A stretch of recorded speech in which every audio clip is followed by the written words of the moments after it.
de un cambio de eso, de hacer una pregunta. A ver, Es la situación.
Señoras y señores, damas y caballeros, sean todos bienvenidos a la puesta en circulación de este Apocalipsis Democrático, escrito por nuestro querido William Sánchez, y queremos iniciar la noche de este importante día, tanto para William como para todos nosotros, con una estrella extraordinaria, internacional, por demás, primo de William, y aquí tenemos uno de los mejores jazzistas de la República Dominicana y conocido a nivel nacional e internacional. Señoras y señores, quiero presentarles al músico extraordinario Eric Sánchez para abrir este evento.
Al escribir este libro estaba presente el deseo de cómo construir una sociedad más humana, más solidaria, más digna. Y creo que nos invita a construir juntos este sueño.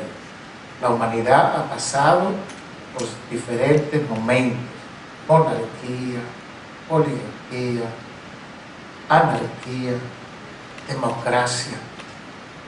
Y en este siglo XXI, ¿por dónde vamos? ¿Qué tipo de sociedad queremos? Por eso yo creo que es una noche hermosísima. Nos alegra muchísimo que podamos compartir con William, que nos haga partícipes de este sueño, de trabajar, de pensar juntos, caminar juntos, reflexionar juntos. ¿Qué tipo de sociedad queremos? Por eso quiero pedir la asistencia del Espíritu Santo, porque Él es el que anima, el que motiva, el que inspira. Espíritu Santo, fuente de sabiduría y guía nuestra, te invoco en este momento de búsqueda y reflexión. Ilumina nuestra mente y nuestros corazones para discernir los signos de los tiempos y comprender las necesidades de nuestra época.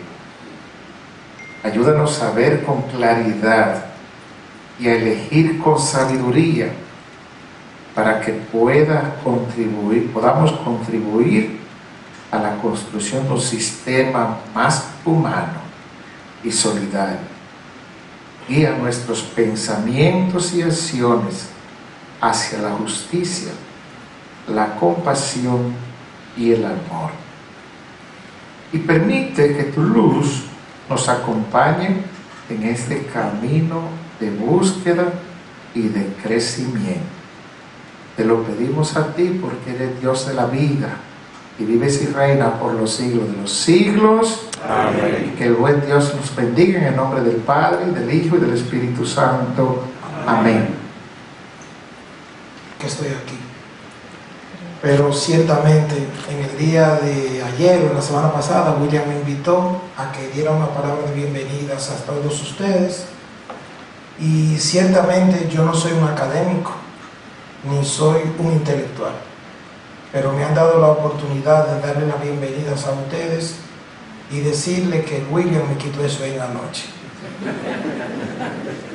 Digo que me quitó el sueño porque hace unos cuantos meses, para el día de mi cumpleaños, el ingeniero Samuel de Moya me regaló el libro de Yuval Noah Harari, y en la parte final hace un análisis sobre la democracia, y lo leí como un texto más, pero cuando leí de William anoche me asusté, créemelo, porque lo que advierto es que parte del análisis que tú haces nos impone tener que enfocar la democracia de manera correcta para evitar los totalitarismos. Y eso es un motivo importante de reflexión y que yo ciertamente te felicito por ese aporte tan importante que tú nos haces como ciudad. Lógicamente, tengo que hacer una observación también. Acogiendo el pensamiento cibaeño del ingeniero Manuel Estrella, me atrevería a preguntar: ¿en qué otra región del país en una semana se ponen en circulación dos libros? Ucatesi, antes de ayer, nos presenta una excelente obra sobre la vida de Fray Ramón Panel, y hoy William nos deleita y nos pone a reflexionar sobre el valor de la democracia. Si bien es cierto que el Apocalipsis es una advertencia, pero es una advertencia combinatoria, William de manera sabia nos dice que este sistema hay que cuidarlo y que tenemos que dedicarle tiempo para evitar que las fórmulas totalitaristas nos puedan quitar el deseo de vivir en democracia. Pero en este momento en que vivimos también tenemos advertencias importantes que tenemos que tomar en cuenta. El país revela una alta concentración de riqueza y el país también revela una alta concentración de los medios de comunicación. Y así no se hace democracia. Se hace democracia distribuyendo la riqueza y se hace democracia permitiendo el acceso a la economía y a los sectores productivos de todos los niveles de la economía.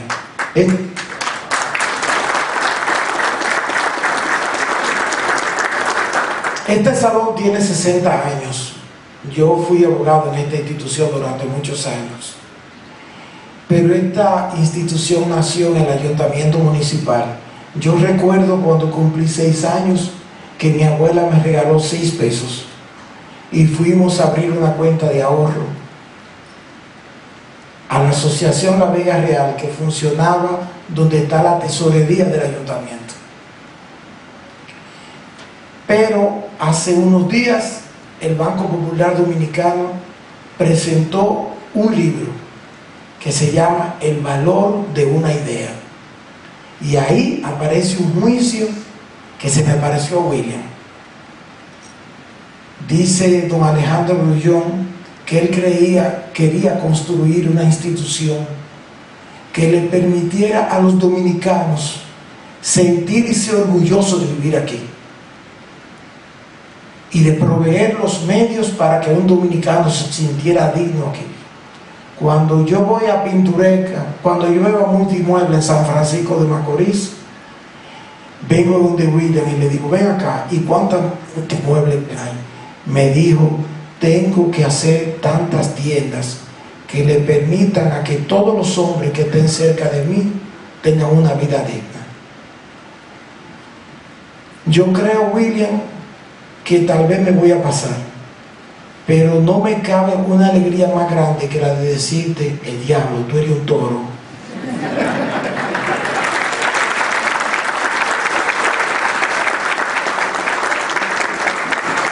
Y yo estoy aquí porque yo soy un freco, porque yo no tengo ni la capacidad ni la brillantez para analizar la profundidad de tu libro, pero como un tipo trascendido que yo soy, te quiero decir gracias por la reflexión que tú haces.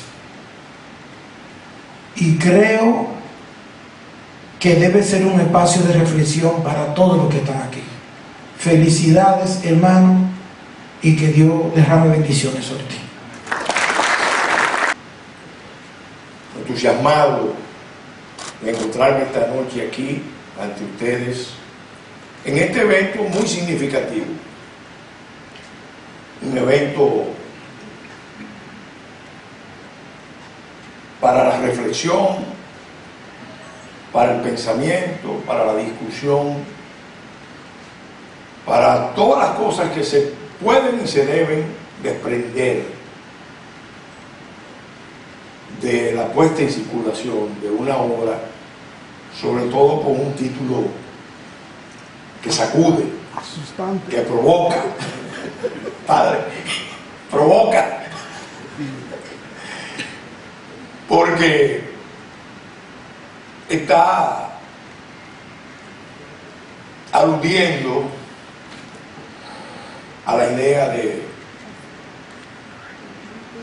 de los fines últimos de la democracia. Yo felicito a William, no he tenido la oportunidad de leer el libro íntegramente, sino las reseñas. Y como se me ha pedido que hable del contexto, yo voy a hablar brevemente. Me hacen la seña, porque a veces me entusiasmo y entonces me puedo exceder. Voy a hablar del contexto donde esta reflexión tiene que hacerse a cabalidad, con sinceridad, abriéndose el pecho, porque estamos viviendo tiempos extremos. Yo creo que lo voy a resumir de esta manera. Estamos viviendo en tiempos de guerra global híbrida. Es una guerra global, híbrida, de cuarta generación. Es una guerra, por tanto, muy compleja, porque la gente que está en guerra y que puede padecer los efectos de la guerra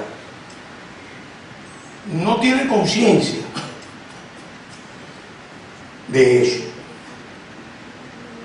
de que se está librando una guerra a escala planetaria. Junto con eso, íntimamente relacionado con eso, estamos viviendo tiempos de desglobalización. Hay un derrumbe del orden global que se empezó a construir tras la caída del campo socialista de la Unión Soviética. El último gran impulso del humanismo antropocéntrico de que hablaba Jacques Maritain, padre, es el transhumanismo, esa apuesta a crear una nueva condición humana, a partir, paradójicamente, de una defensa de los derechos humanos, de la libertad ilimitada y sobre todo en una confianza suicida, peligrosa, en todas las tecnologías, en todas las invenciones, en todos los avances, de la ciencia y la tecnología, que en principio encandilan, entusiasman, prometen, bueno, el paraíso en la tierra, una nueva realidad. Todo eso se estuvo proyectando como una posibilidad. Y eso venía acompañado de toda una serie de discursos, el valor del multiculturalismo, el valor del multilateralismo, la eliminación de las guerras, todo eso. Y los hechos han demostrado, porque los hechos son testarudos, como decía Vladimir Lenin, los hechos han demostrado que eso era una ilusión, una utopía peligrosísima, porque era la suma de muchas otras utopías que cimentaron pensamientos totalitarios que ponían en peligro la condición humana y sobre todo la condición de criatura que reconoce sus límites. Somos hijos de Dios, gran cosa. Tenemos el Padre bueno, pero somos hechos a su imagen y semejanza, por tanto tenemos libertad y pensamiento racional. Sin embargo, cuando empezamos en la visión del humanismo antropocéntrico a marcar distancia de esa otra visión del humanismo teocéntrico, terminamos, y sucedió temprano, en el siglo pasado, con la Primera Guerra, terminamos en las trincheras con millones de muertos. La Primera Guerra Mundial fue la experiencia más terrible que vivió la humanidad, precisamente por esa confianza ilimitada en el poder de la condición humana. Bueno, ¿qué pasa? En el continente nuestro eso se está reflejando, esa guerra mundial libre y esa desglobalización ya la estamos sintiendo en todo el continente, del norte al sur, del sur al norte, y todo gravitando, hoy más que nunca, en el Gran Caribe. Y no es la primera vez que pasa. Si miramos la historia, desde finales del siglo XIX, principios del XX, hasta la fecha, cada vez que las grandes potencias luchan por cambiar el orden mundial, por ajustar el orden mundial, por dominar el orden mundial, uno de los escenarios de esa lucha, uno de los tableros donde se juega, ¿quiénes juegan ajedrez? Con una simultánea de las grandes potencias jugando fichas en muchos tableros al mismo tiempo y con interconexiones. Eso no se da en el ajedrez, se da en la mente, pero en la geopolítica sí se da. Entonces hemos tenido varios escenarios de guerras. Esta es la cuarta vez que en el mundo, en la historia que empezó precisamente en esta isla. Bueno, si nos vamos tan atrás, no es la cuarta vez, pero desde principios del siglo XX a la fecha, esta es la cuarta vez donde las grandes potencias globales luchan en el Caribe. Y ya no solamente en el Caribe, sino en los propios Estados Unidos, la primera potencia mundial. Pero ¿qué lucha están librando? Todo eso se complica porque esta zona es una zona de fractura, como decía Huntington, entre el occidente, dominado por Estados Unidos, y la América Latina, que es una civilización filial, una línea de fractura, donde chocan culturas, civilizaciones, o como decía Martí, la América que es nuestra con la América que no es nuestra, a pesar de los vínculos históricos y los vínculos filiales que hay propiamente, porque en eso estoy de acuerdo con Huntington, de que la civilización latinoamericana es filial de la occidental. Y solamente el que va, yo siempre digo, pongo ese ejemplo, el que va a misa o oye a un pastor predicando, ¿qué es lo que está oyendo? Está oyendo los grandes profetas de Israel, está oyendo toda la base de la cultura judeocristiana, greco-latina. Y nosotros tenemos esos vínculos entrañables que no podemos olvidar. ¿Qué pasa? Bueno, ese sueño de unificar al mundo a través de la cadena de suministro, porque es una idea economicista, y de una alianza estratégica entre China y Estados Unidos alrededor de Chimérica, entró en crisis.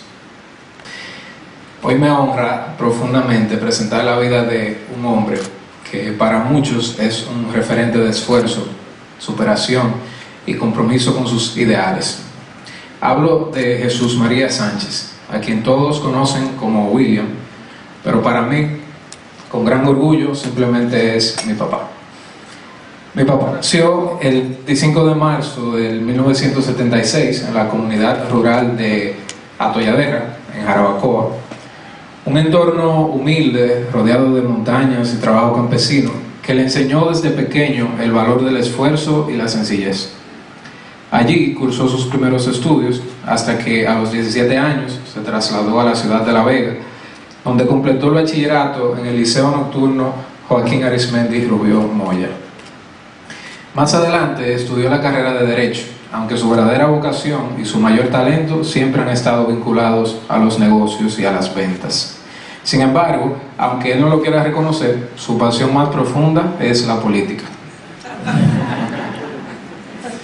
En el ámbito empresarial, mi papá ha dejado huellas imborrables. En el año 2004 fundó Pintureca, una empresa que con el tiempo se consolidó como líder en su sector. Posteriormente, en el 2008, junto a su socio y gran amigo Jorge Rosario, que también está aquí hoy, creó Multimuebles, otro proyecto exitoso que ha generado cientos de empleos y ha contribuido al desarrollo de nuestra región. Como parte de su enorme capacidad de crear, mi papá también ha dado vida a otros hijos comerciales. American Paint, la primera marca de pintura nacida en La Vega con representación en el Caribe y Centroamérica. 4G Electronic, la primera marca también nacida en La Vega de electrodomésticos que abarca todos los enseres del hogar. Milán, una línea de pinturas con especificaciones italianas. Hoy con William Sánchez, programa de televisión con transmisión regional, nacional e internacional, además de YouTube. Y más recientemente, Techador, el revolucionario sistema de techado termoacústico en UPVC. Pero si algo lo define más allá de sus logros profesionales es su carácter humano. Mi papá tiene un don natural para conectar con las personas, con su trato cercano, su humildad sincera y esa manera particular de dejar siempre una impresión positiva en quienes lo conocen. En el plano familiar, mi papá ha formado un hogar que yo diría que es más que sólido. Junto a mi mamá, Daisy, y nosotros, sus 3 hijos, Wildali, Laura y yo, así como su más reciente adquisición, su querida nieta, Milán, que es hoy uno de sus mayores orgullos.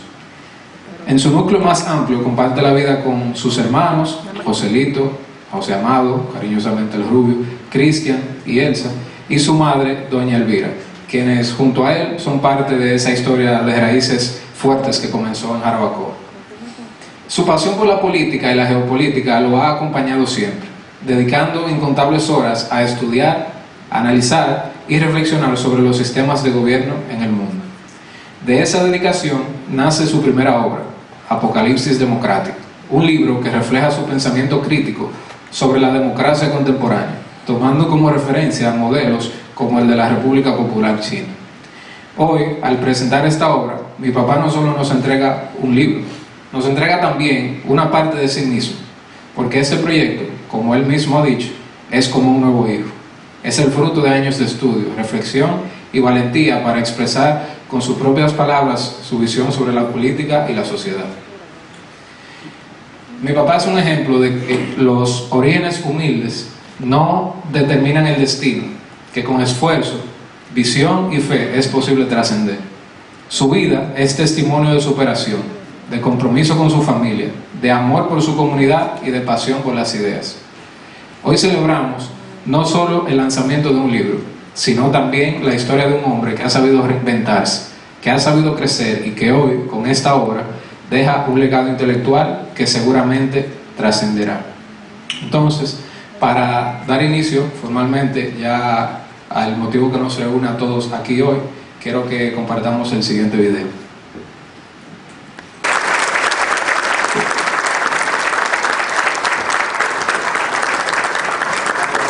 Mi hija más pequeña, que cumple 21 años hoy. Felicidades.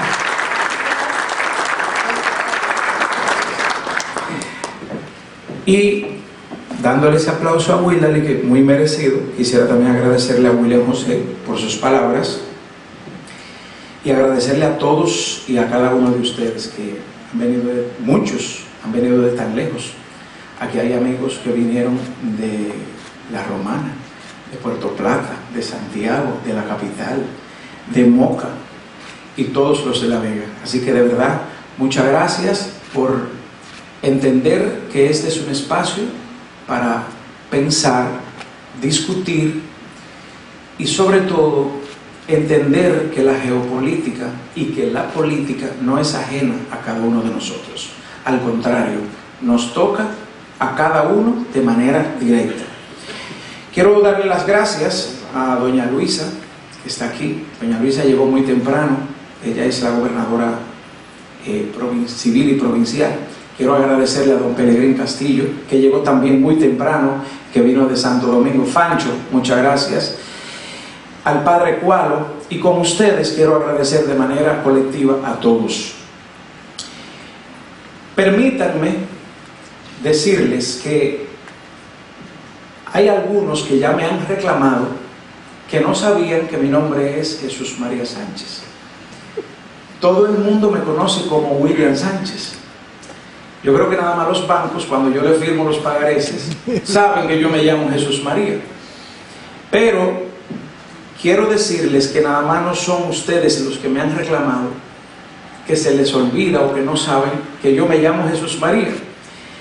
Quiero con ustedes decirles, una vez saqué un número de teléfono allá en Jarabacoa, y entonces, cuando era Codetel, Fancho, tú sabes que uno duraba 15, 20 días para que fueran a ponerle ese número de teléfono, y entonces yo iba todos los fines de semana y le preguntaba, mami, ¿y el teléfono? ¿Qué pasa que no lo han puesto?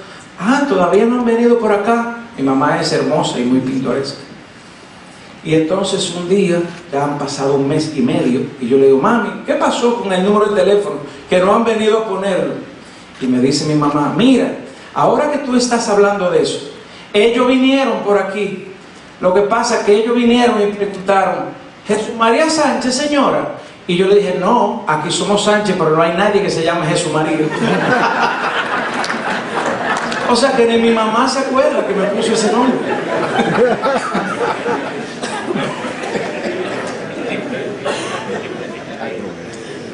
Queridos amigos, después de agradecerle infinitamente por ustedes estar aquí, quisiera decirle que hoy nos reúne algo más que la presentación de un libro.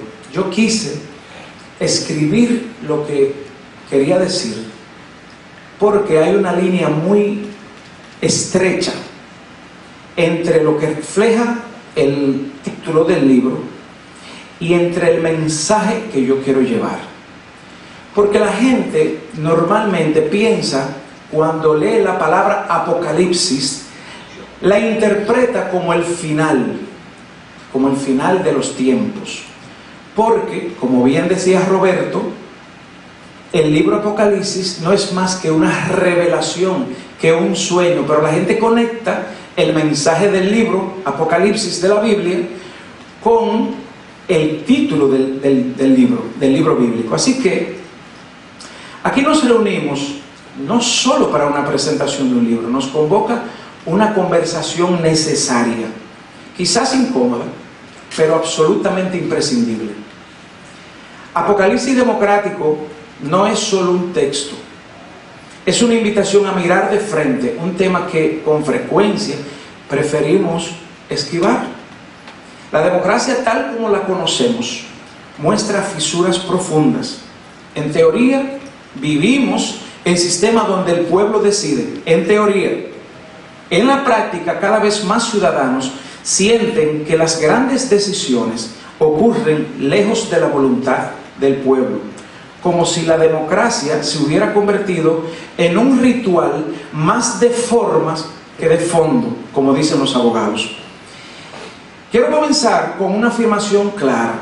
No vengo a proclamar la muerte de la democracia.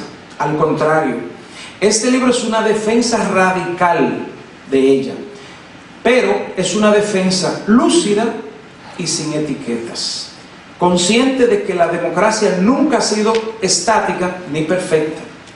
Nació por allá en Atenas y se transformó en Roma. Se reinventó en las revoluciones modernas y se expandió tras guerras y luchas en contra de las dictaduras. Siempre ha estado en construcción. No sé por qué este momento no lo vemos así. Pretender que hoy puede permanecer inmutable sería condenarla a desaparecer. El reto no es abandonarla, sino rescatarla de la apatía, la manipulación y la deformación que la amenazan. A lo largo de los siglos, la democracia ha atravesado un camino lleno de tensiones, de ruptura, de transformaciones. Desde el siglo V a.C., cuando surgió una idea de participación directa del pueblo, hasta las democracias liberales contemporáneas, lo que hoy llamamos democracia, ha sido una construcción paulatina y lenta. Cada etapa histórica ha dejado marcas en su configuración. La República Romana, por ejemplo, aportó elementos representativos. Las ciudades-estado del Renacimiento revitalizaron las ideas de volver a las repúblicas. Las revoluciones del siglo XVIII sacudieron todas las monarquías de Europa, y los movimientos del siglo XX, tras guerras mundiales y procesos de descolonización, extendieron el ideal democrático por todo el mundo. Hoy ese mismo ideal enfrenta tensiones, como decía Pellegrini. Estas tensiones que están provocadas por el populismo, la desigualdad estructural, los desafíos tecnológicos y las libertades sin límites. No podemos ignorar que una investigación muy seria en Estados Unidos, escrita por dos señores que admiro muchísimo, eso fue en el 2014, Uno es Martin Gilens y el otro Benjamin Page. Publicaron un estudio titulado The Testing Theories of American Politics, donde ellos mostraron con pruebas que en Estados Unidos las decisiones políticas públicas reflejan mucho más los intereses de las élites y las grandes corporaciones que los intereses de los ciudadanos comunes. El dinero ha adquirido un poder desproporcionado para influir en las campañas electorales, en los medios de comunicación, como decía Fancho, y en los procesos legislativos. Surge entonces una gran pregunta. ¿Elegimos por capacidad y mérito o por publicidad? ¿El mérito sigue siendo la vía legítima de gobernar o lo hemos sustituido por chequeras, por transferencias? Si las democracias se reducen a competencias de recaudación de fondos, como actualmente ocurre incluso en Estados Unidos, terminan premiando al que más invierte, no al que mejor podría gobernar. Ese vicio erosiona la legitimidad, apertura fuentes ilícitas de financiamientos de campaña y les resta legitimidad al propio sistema democrático. Y esta erosión no se detiene allí. Las democracias no pueden continuar operando como si los desafíos del siglo XXI fueran los mismos del pasado. Recuerden que la democracia que vivimos hoy nació con la Constitución de los Estados Unidos en 1787, donde los ciudadanos pensaban diferente, incluso su creencia en Dios era diferente. Por lo tanto, el orden ético era diferente. Hoy la ética se ha puesto a un lado. El contexto ha cambiado muchísimo y ha cambiado radicalmente. Hoy hablamos de comercialización masiva de datos personales, agrietamiento de los espacios institucionales, acceso global a armas no convencionales y hablamos también de algoritmos. Recuerden esta palabra, algoritmos. La prestigiosa revista que todos conocemos, que se llama The Economist, publicó una advertencia contundente. La voy a citar tal cual lo dijo la revista. Se puede tener democracia o se puede tener inteligencia artificial, pero no ambas si antes no imponemos límites regulatorios a la inteligencia artificial. ¿Por qué esta advertencia es tan seria? Porque cuando los algoritmos predicen y moldean nuestras decisiones, la autonomía de juicio, que es el alma misma del ciudadano, se ve comprometida. La democracia, que depende del discernimiento colectivo, queda a merced de un poder invisible, los algoritmos. Y no se trata de ciencia ficción. Ya vivimos en un mundo donde nuestras preferencias, nuestras opiniones, nuestras elecciones por moda, por ropa, por zapatos, pueden ser anticipadas, pueden ser manipuladas, pueden ser controladas por sistemas que no le rinden cuentas a nadie. El 6 de enero del año 2021, y es donde nace la idea de apocalipsis democrático, en las elecciones donde resultó ganador el presidente Joe Biden en Estados Unidos, el mundo fue testigo de un hecho que parecía impensable: el asalto al Capitolio en Washington, D.C. No fue solo una turba descontrolada, Pellegrín, lo que ocurrió allí. Fue la manifestación de una fractura ideológica profunda. Lo simbólico fue aún más grave que lo material. Aunque se rompieron todas las oficinas y los mobiliarios, incluso de la presidenta de la Cámara de Representantes de Estados Unidos, eso era una cosa como impensable. Allí se derrumbó una estructura invisible, que es la autoridad moral de la democracia estadounidense, aquella que se suponía era un modelo en el mundo. Y lo inquietante es que muchos de los asaltantes creían estar, oigan esto, defendiendo su propia constitución. Usaron los principios del sistema para para socavar el sistema. Esta paradoja revela un problema serio de su estructura. Si la democracia permite que sus fundamentos sean utilizados para destruirla, urge revisar cómo concebimos, cómo ejercemos y protegemos esas libertades. La inteligencia artificial es solo un ejemplo de cómo la tecnología puede cambiar el rumbo de nuestra civilización. Para comprenderlo, les quiero recordar que en el año 1945, cuando la bomba atómica demostró que el ingenio humano podía aniquilar ciudades enteras en cuestión de segundos, hablamos de Hiroshima y Nagasaki. Allí obligaron al mundo a reinventar lo que ha mantenido el mundo en equilibrio, que es la diplomacia. Hoy, y esto lo vamos a ver en el futuro, la inteligencia artificial nos obligará a reinventar la democracia. El desafío no es solo militar ni económico, es civilizatorio.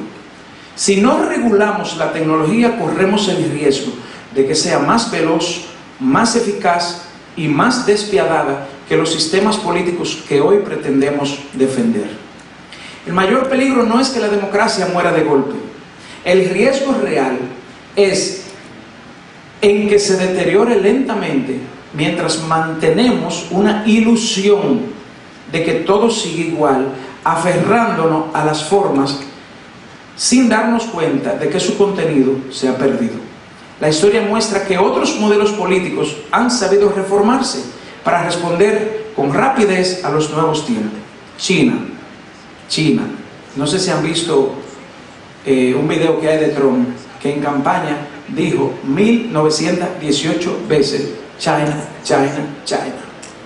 Pues hoy repito aquí, China, por ejemplo, ha reformado su estructura institucional sin abandonar sus pilares ideológicos. Su capacidad de adaptación, combinada con planificación estratégica, estabilidad institucional y resultados visibles, nos obliga a repensar nuestras categorías de legitimidad y de eficacia. Las democracias contemporáneas deberían ser capaces de autocorregirse y modernizarse sin sacrificar su esencia, que es la libertad.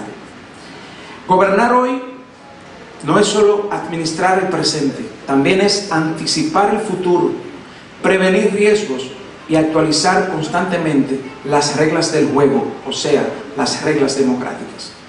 Y es aquí donde Apocalipsis Democrático encuentra su propósito: abrir los ojos de quienes creemos en la democracia, para que comprendamos que no es un dogma, sino un proceso vivo que se puede transformar, que exige vigilancia, ética, participación consciente y una revisión constante. Debemos entender que la libertad de discernimiento, que es la piedra angular del pluralismo, ha comenzado a desmoronarse. En nombre de esa libertad se legitiman posturas que desafían el orden establecido y amenazan la seguridad colectiva. Por eso, más que defender la libertad de opinar, resulta imprescindible debatir si esa libertad puede ejercerse sin contención ética, legal o institucional. Todos los que estamos aquí, en algún momento hemos visto medios de comunicación donde uno piensa y dice, pero no hay consecuencia por lo que hacen y por lo que dicen. ¿Cómo puede una democracia sobrevivir si no se establecen límites claros a lo que los ciudadanos pueden hacer en nombre de sus propios principios? Durante décadas el relato democrático se ha sostenido sobre esa premisa de que la legitimidad del poder nace del voto y debe estar limitado por normas, alternancia de presidente y control institucional. Hoy ese relato se resquebraja. Las formas democráticas persisten, las formas, pero la verdad es otra. No basta con mantener las urnas, es imprescindible garantizar que esas urnas representen el poder real de quienes tienen poder, que es el pueblo.